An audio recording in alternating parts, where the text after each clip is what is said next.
बिस्मिल्लाहिर्रहमानिर्रहीम। अस्सलामु अलैकुम। 10th क्लास के साइंस ग्रुप मैथमेटिक्स, आज इसका पहला लेक्चर है।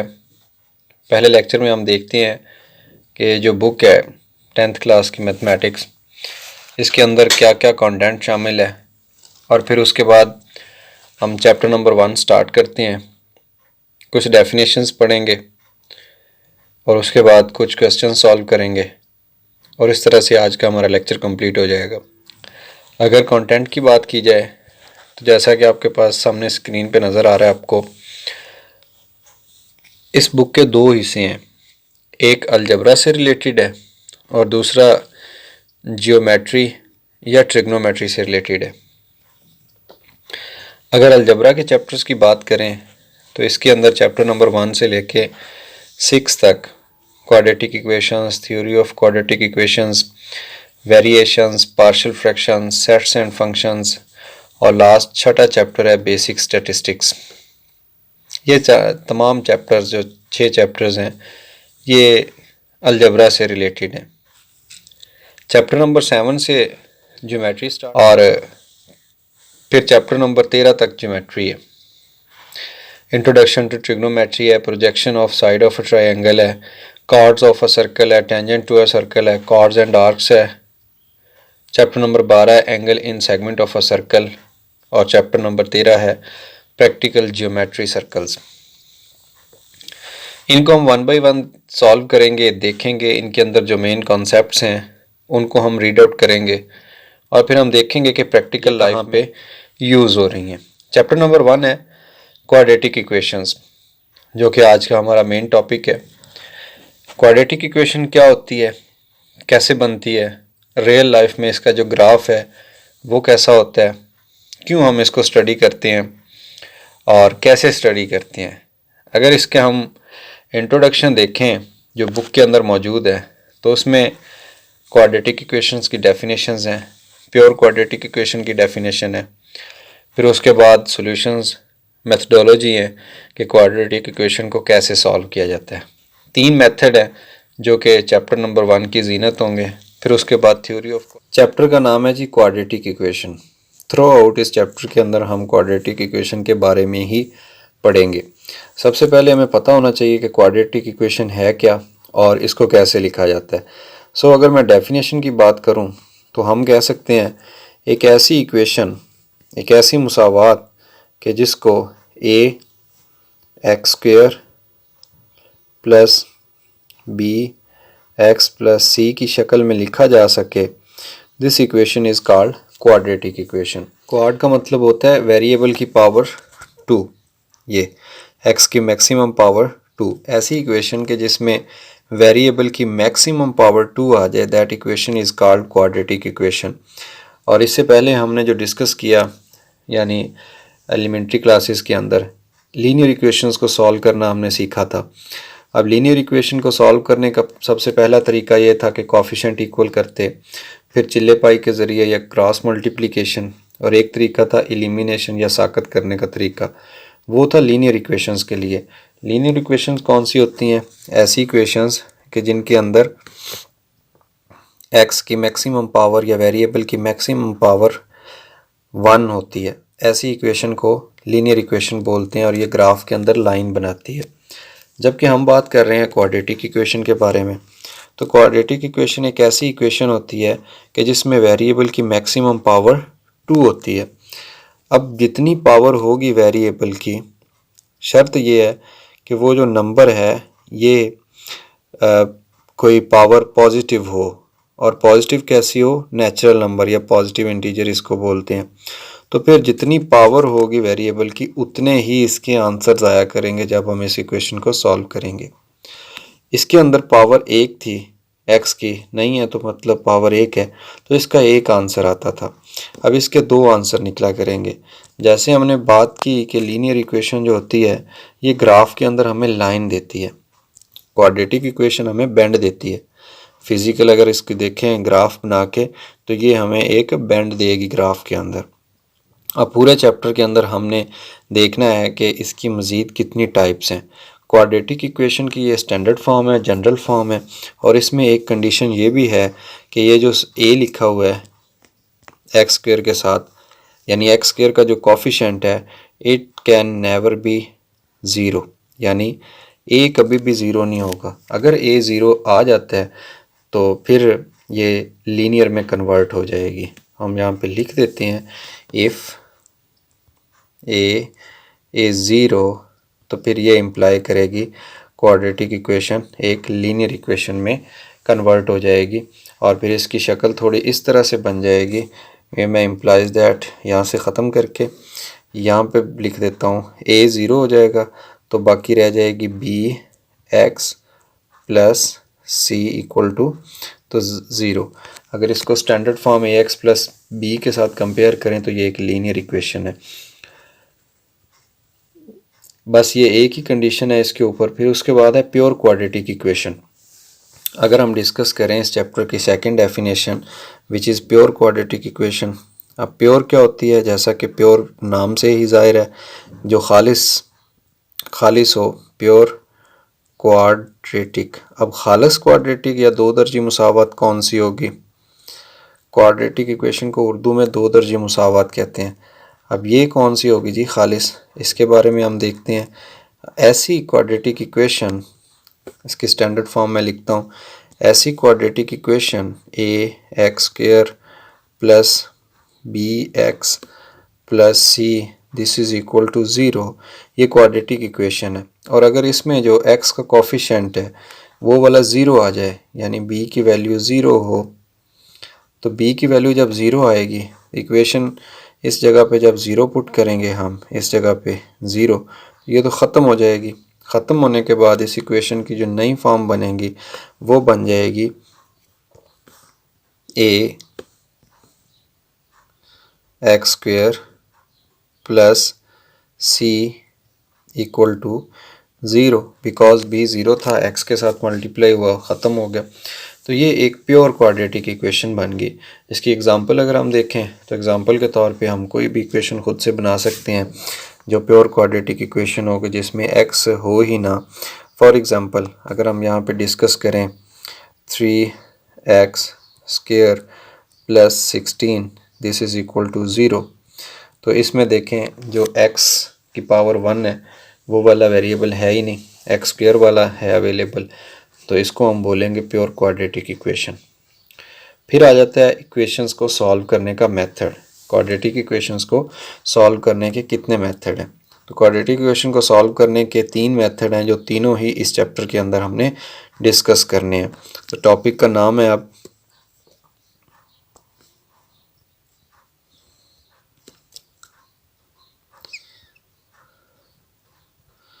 methods to solve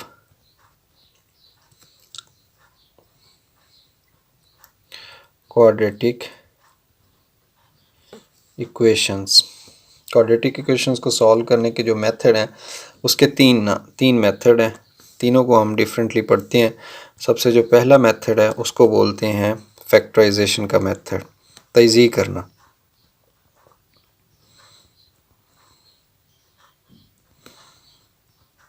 फैक्टराइजेशन, ये हमारा लेक्चर नंबर 2 होगा कि जिसके अंदर हम फैक्टराइजेशन के बारे में पढ़ेंगे। फैक्टराइजेशन के बाद सेकंड मेथड जो मेन है वो है कंप्लीटिंग स्क्वायर।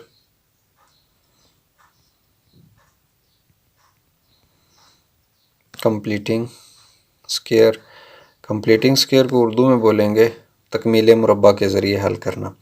तो जो बच्चे इंग्लिश मीडियम के हैं या उर्दू मीडियम के हैं, दोनों के लिए ये लेक्चर मुफीद है, क्योंकि मैं साथ इनकी उर्दू भी आपको बताता जा रहा हूँ। और मज़ीद आपकी तसल्ली के लिए मैं ब्रैकेट में लिख भी देता हूँ इसका तर्जमा। फैक्टराइजेशन का मतलब होता है तज़ीह के ज़रिए हल करना।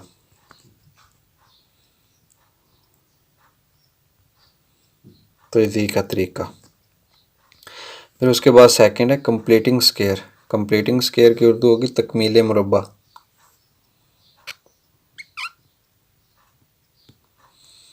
तकमील मुरब्बा, कंप्लीटिंग स्क्वायर। और तीसरा, कंप्लीटिंग स्क्वायर के ज़रिए हम एक फार्मूला डिराइव कर लेते हैं कि जिसको हम थर्ड कैटेगरी या थर्ड मेथड कहते हैं सॉल्व करने का। और इसको हम बोलेंगे कंप्लीटिंग स्क्वायर को यूज़ करते हुए हमने क्वाड्रेटिक फार्मूला डिराइव करना है। क्वाड्रेटिक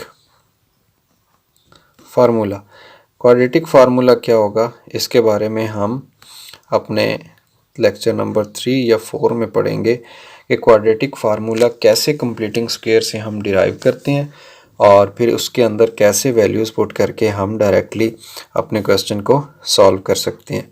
तो क्वाड्रेटिक फार्मूला जो होगी उर्दू वो होगी दो दर्जी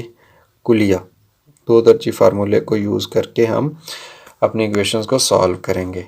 तो ये था तारुफ हमारे क्वाड्रेटिक इक्वेशन वाले चैप्टर का, कि जिसमें अब तक हमने पढ़ा कि what is quadratic equation, what is condition for an equation to be quadratic equation, यानी कौन सी ऐसी कंडीशन है कि जो लाजमी होनी चाहिए क्वाड्रेटिक इक्वेशन को क्वाड्रेटिक रहने के लिए।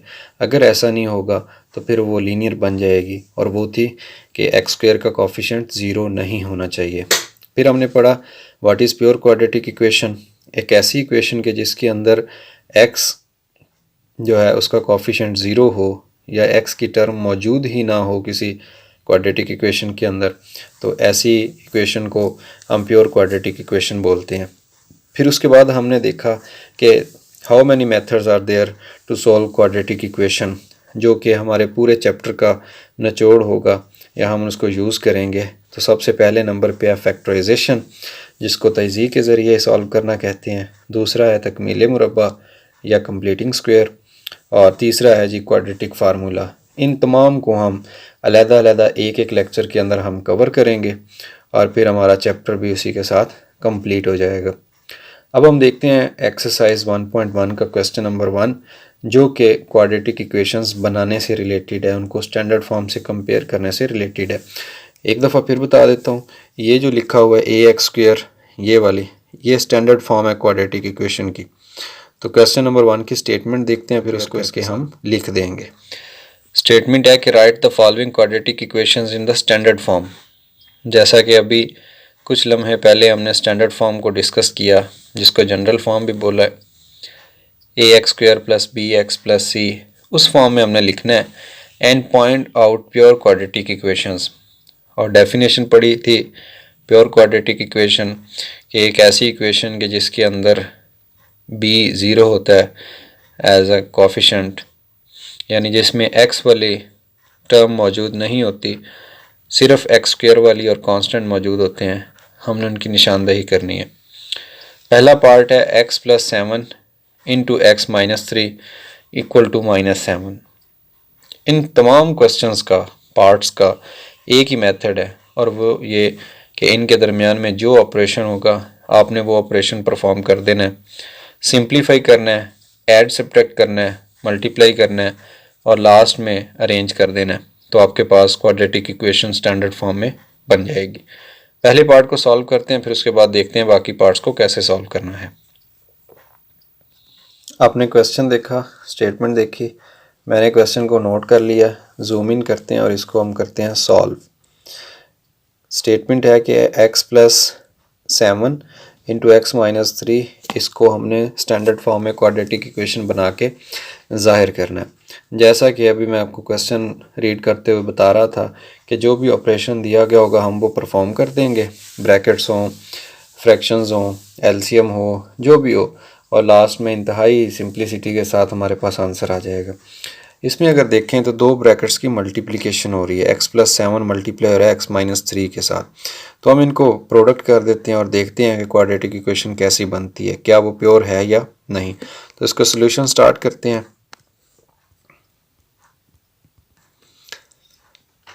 दोनों ब्रैकेट्स की मल्टीप्लिकेशन जो होती है उसमें हम पहला नंबर सिलेक्ट करते हैं और इसको बार बार पहले इस नंबर के साथ मल्टीप्लाई करते हैं, फिर इसके साथ मल्टीप्लाई करते हैं। तो पहला नंबर इंटू सेकेंड ब्रैकेट, जब x मल्टीप्लाई होगा x के साथ तो ये आ जाएगा x × x²। फिर x मल्टीप्लाई होगा 3 के साथ तो ये बन जाएगा -3x। जब हमने 1 को मल्टीप्लाई कर दिया फिर उसके बाद आएगी दूसरे नंबर की बारी, विच इज़ 7 को मल्टीप्लाई करेंगे पहले इस x के साथ फिर 7 को मल्टीप्लाई करेंगे इस 3 के साथ, तो मल्टीप्लिकेशन को फॉलो करते हुए ये बन जाएगा +7x और फिर बन जाएगा 7 3 21 21 इक्वल टू -7।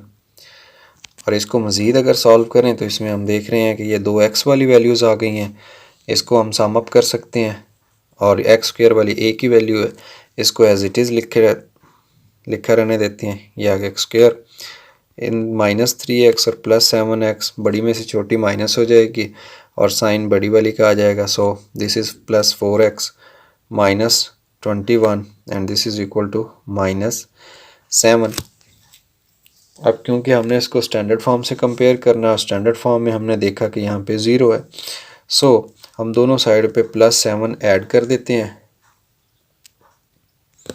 ये आ गया x² +4x -21, ये 7 मैंने लेफ़्ट साइड पे ऐड कर दिया, -7 +7, ये 7 राइट साइड पे ऐड कर दिया, या वैसे जिसको आप उर्फ़ आम में कहते हैं कि इधर -7 है, दूसरी साइड पे आके +7 हो गया।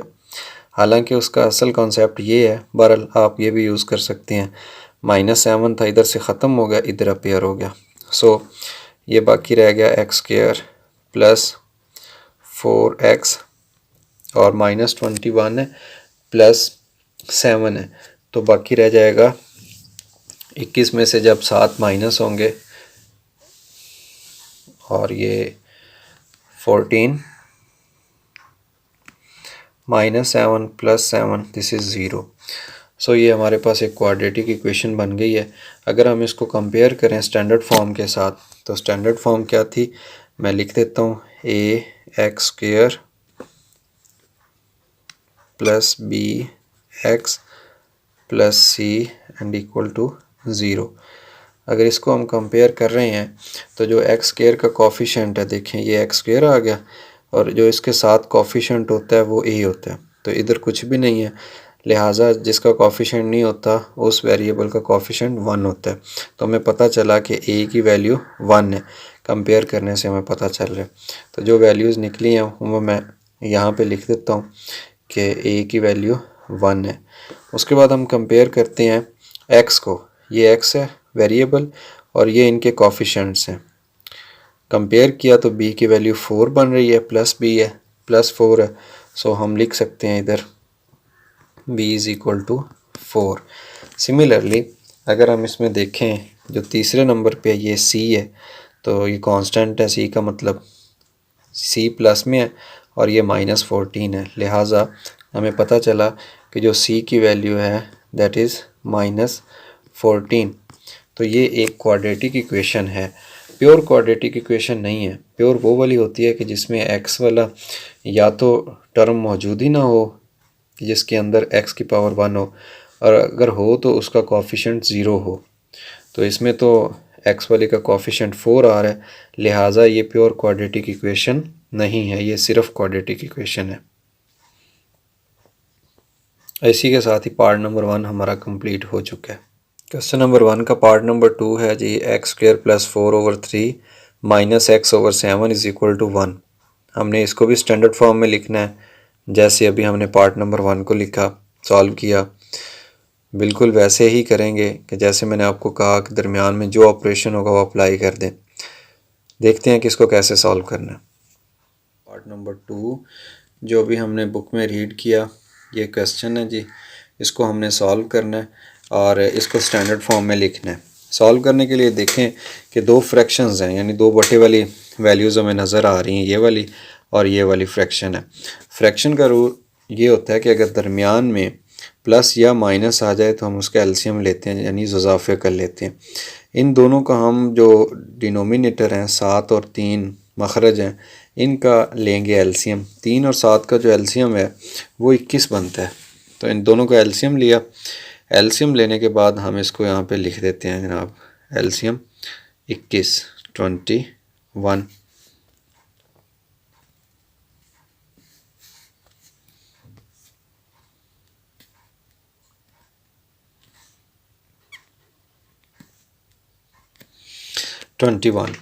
अब देखें, फिर उसके बाद हम ये करते थे कि इस 3 का पहाड़ा पढ़ना है, या इसको हम बोलते थे टेबल इसका यूज़ करना है, या हम कहते थे कि इसका मल्टीपल ऐसा फाइंड करें कि जो 21 बना दे। तो 3 को जब हम 7 से ज़रब देते हैं तो 3 7 21 बनता है। अब ये जो 7 जवाब आया है इसको ऊपर वाली वैल्यू से मल्टीप्लाई करना है, इसके साथ मल्टीप्लाई करना है। 7 जब मल्टीप्लाई होगा तो हम एक दफ़ा तो मैं ना सिंपल वे में लिख देता हूँ, जहाँ ज़रूरत पड़ेगी शॉर्ट करने की मैं शॉर्ट कर दिया करूँगा स्टेप। फिर उसके बाद है ये वाला 7, 7 को हमने टेबल यूज़ करना है और 21 बनाना है। 7 का पहाड़ा यूज़ करेंगे, 7 2 14, 7 3 21, 3 आंसर आ गया। उस 3 को ऊपर x के साथ मल्टीप्लाई कर देंगे तो ये बन जाएगा 3x and this is equal to 1। अब मज़ीद अगर इसको सॉल्व करें तो ये जो 7 है ये वाला ये डिस्ट्रीब्यूट कर रहा है, यानी इसके ऊपर बाहर से ज़रब हो रहा है, डिस्ट्रीब्यूटिव प्रॉपर्टी या कानून तकसीम ही इस पे लग रहा है। तो 7 इसके साथ मल्टीप्लाई होगा, फिर 7 4 के साथ मल्टीप्लाई हो जाएगा। तो पहले जब मल्टीप्लाई होगा तो क्या बना देगा, ये बना देगा 7 1 7 एक्स स्क्वेयर, और फिर 4 से मल्टीप्लाई होगा 7 4 28 बन जाएगा, और ये -3 एक्स है और नीचे 21 है, इधर 1 है। अब क्रॉस मल्टीप्लाई करवाते हैं। क्रॉस मल्टीप्लाई कैसे कि ये 21 है इधर डिवाइड कर रहा है। अगर हम दोनों साइड पे 21 को मल्टीप्लाई कर दें 21 को, तो ये वाला 21 इस 21 से कैंसिल हो जाएगा और इधर 21 अपेयर हो जाएगा। या जैसे आप शॉर्ट कहते हैं कि इधर 21 तकसीम कर रहा है और दूसरी साइड पे जाके ज़रब करेगा, तो बिल्कुल वही हम रूल यूज़ करते हैं। 21 जब 1 से मल्टीप्लाई होगा ज़रब होगा तो 21 ही आ जाएगा। और लेफ़्ट साइड पे अगर देखें तो इधर रह गया 7 एक्स स्क्वेयर, इसको अरेंज भी कर देते हैं, -3x + 28, ये वैल्यूज़ आ गई हैं। अब इसमें एक स्टेप मज़ीद होगा और वो ये स्टेप कि इसमें जो वैल्यूज़ हैं ये सिंप्लीफाई हो रही हैं। इन दोनों को हम सिंप्लीफाई करेंगे, ये वाली, ठीक है। और लास्ट में एक आंसर हमने बताना है। कैसे सिंप्लीफाई होगी, इसी स्टेप में हो जाएगा 7x स्क्वेयर -3x + 28। अब ये वाला जो -21 है ये वाला हम दोनों साइड पे इसका इन्वर्स ऐड कर देते हैं जो कि -21 है, -21। या जैसे आप उर्फ़ आम में कहते हैं कि इधर -21 है दूसरी साइड पे जाएगा तो ये -21 हो जाएगा। बिल्कुल वही चीज़ है, बट ये होता है इन्वर्स के मेथड से, माकूस से। लास्ट स्टेप है जी, इसको सिंप्लीफाई करके लिखें तो ये बन जाएगा 7x स्क्वेयर -3x और 21 और इसका डिफरेंस जो हो गया ये बन जाएगा 7 प्लस का, क्योंकि बड़ी रकम प्लस की 28 है, दिस इज़ इक्वल टू 0। तो ये एक स्टैंडर्ड फॉर्म के अंदर क्वाड्रेटिक इक्वेशन हमने मालूम कर ली है, जैसे पार्ट नंबर 1 में की थोड़ी देर पहले। इसको जब स्टैंडर्ड फॉर्म से कंपेयर करते हैं तो हमें ए बी और सी की कुछ वैल्यूज़ मिल रही हैं। ए की वैल्यू अगर देखें तो जो एक्स स्क्वायर के साथ होती है वो ए होती है, जो सिंपल एक्स के साथ होती है कोफिशिएंट के तौर पे वो बी होती है, और जो लास्ट में सिंपल आखिरी रह जाती है वो कांस्टेंट होती है, which is C in this case. So इसमें बी ज़ीरो नहीं है या एक्स वाली टर्म गायब नहीं है, मौजूद है, तो हम कह सकते हैं कि ये प्योर क्वाड्रेटिक इक्वेशन तो नहीं है, अलबत्ता ये क्वाड्रेटिक इक्वेशन ज़रूर है। तो इसी के साथ ही हमने क्वेश्चन नंबर 1 के 2 पार्ट सॉल्व कर लिए हैं। पार्ट नंबर 3 मैंने स्किप कर दिया, आप ख़ुद कर सकते हैं। पार्ट नंबर 4 नोट किया, इसको सॉल्व करते हैं। जूम इन करते हैं और देख रहे हैं हम इसके अंदर के 2 फ्रैक्शंस हैं और दरमियान में माइनस का साइन है। फ्रैक्शंस के दरमियान में माइनस आए या प्लस आए तो हम एलसीएम लेते हैं, बल्कि इसमें अगर हम कंसीडर करें तो साथ इसमें 4 वाली जो वैल्यू है वो भी आ रही है, यानी इसमें 3 फ्रैक्शंस हो गई हैं। अब इसका वैसे तो फ्रैक्शन नहीं है 4 की, बट हम जानते हैं कि जिसका बटा नहीं होता उसका एक होता है डिनोमिनेटर, लिहाजा हम इसके नीचे 1 लगा देते हैं। अब 3 वैल्यूज़ हैं, तीनों का जुज़ाफ़िकल या एलसीएम अगर हम फाइंड करें तो अलजबरा है, अलजबरा के अंदर अननोन वैल्यूज़ हैं वेरिएबल की फॉर्म में। जब किसी भी चीज़ का हमें नहीं पता चल रहा होता है एलसीएम के अंदर, तो हम उनकी प्रोडक्ट कर दें, यानी जो बटे के नीचे वैल्यूज़ हैं x minus two into x, इनका प्रोडक्ट ही एलसीएम हुआ करता है। अब प्रोडक्ट के बाद हम क्या करेंगे, ये जो same value x minus two, ये x माइनस टू, जब हमने इन वैल्यूज़ इस चीज़ को सॉल्व करना है इस फ्रैक्शन को, तो इसके डिनोमिनेटर में ये x माइनस टू है, ये x माइनस टू, तो हम इसके साथ इसको छोड़ देंगे, मीन्स टू से ये सेम है, इस वजह से इनको छोड़ देंगे और जो बाकी वैल्यू बच जाएगी, मीन्स ये जो x बच जाएगा इसको मल्टीप्लाई कर देंगे ऊपर वाली वैल्यू के साथ ऐसे। तो इसको मल्टीप्लाई मैं करता हूँ, ये बन जाएगा x इंटू एक्स प्लस 4। अब उसके बाद नेक्स्ट वैल्यू अगर देखें, ये x है और ये x है, सेम है, इसको छोड़ के ये वाली जो x माइनस टू है इसको इस x माइनस टू के साथ मल्टीप्लाई कर देंगे। गो के एक जैसी हम पावर 2 भी लिख सकते हैं, लेकिन हम इसको सिंपल ब्रैकेट्स की फॉर्म में भी मल्टीप्लाई कर सकते हैं, x माइनस टू और x माइनस टू। फिर उसके बाद तीसरी वैल्यू है, इसको मैं रेस कर देता हूँ 0 को। तीसरी वैल्यू को अगर हम देखें तो वो भी साथ में आ रही है, इधर 0 लिख देते हैं और इधर अगर ख्याल करें तो इसके यहाँ पे फ्रैक्शन में है 1, ना ये था ना ये था, तो इन दोनों को मल्टीप्लाई करेंगे ऊपर 4 के साथ, बिकॉज़ 1 है तो 1 को छोड़ के बाकी हमने मल्टीप्लाई करनी। x minus two into x, ये मल्टीप्लाई हो गया, इसको थोड़ा सा और दूर कर देते हैं हम इससे, ऐसे लें जी। अब इसको थोड़ा सा मैं स्पीड में सिंप्लीफाई करता हूँ, आप इसको अंडरस्टैंड कर लीजिएगा।